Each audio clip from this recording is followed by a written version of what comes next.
আসসালামু আলাইকুম ভাই। 2026 সালের কথা বলা টেলিভিশন, তারপর সোনি প্লাস ব্র্যান্ডের গুগল টিভি 2026 এর একদম নিউ এডিশন। এই টিভি পাইলেন কই ভাই? এই টিভি ভাই 2026 সালে ভাই এত সুন্দর টেলিভিশন আনছি চায়না থেকে, যেটা আপনি কথা বলতে পারবেন, প্লাস হচ্ছে Google 2GB RAM 16GB ROM, আর প্রাইস একদম পানির দামে ঈদ উপলক্ষে। ভাই এই যে বাড়ি দিলেন, ভাঙলো না এটা? না ভাই, ভাঙবে না তো, এটা ভাঙার কোনো সুযোগই নাই, কারণ হচ্ছে এটা ডাবল গ্লাস টিভি, ভাঙার কোনো সুযোগ নেই, বাচ্চারা ভাঙতে পারবে না কখনোই। আচ্ছা, এরকম একটা টেলিভিশন যদি আপনার বাসায় দিতে চান তাহলে স্ক্রিনে নাম্বারে যোগাযোগ করুন। প্রাইস একদম সীমিত, কারণ স্টক হিউজ পরিমাণ রয়েছে।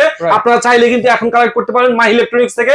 মাহি ইলেকট্রনিক্স এর অরিজিনাল সোনি প্লাস ব্র্যান্ডের 2026 সালের নিউ এডিশন টেলিভিশন পেয়ে যাচ্ছেন মাত্র 15,000 টাকায়। মাত্র 15,000? মাত্র 15,000 টাকায়। 1 টাকাও ডেলিভারি চার্জ দিতে হবে না, এবং ডেলিভারিটাও সম্পূর্ণ ফ্রি। টিভি অর্ডার করলে দেয়ালের হ্যাঙ্গারও ফ্রি, এবং 3000 টেলিভিশন চ্যানেলও ফ্রি। গ্যারান্টি ওয়ারেন্টি আছে তো? 1 বছর প্যানেলের রিপ্লেসমেন্ট গ্যারান্টি আছে, 1 বছর পার্টসের রিপ্লেসমেন্ট গ্যারান্টি আছে, 12 বছরের সার্ভিসিং ওয়ারেন্টি আছে।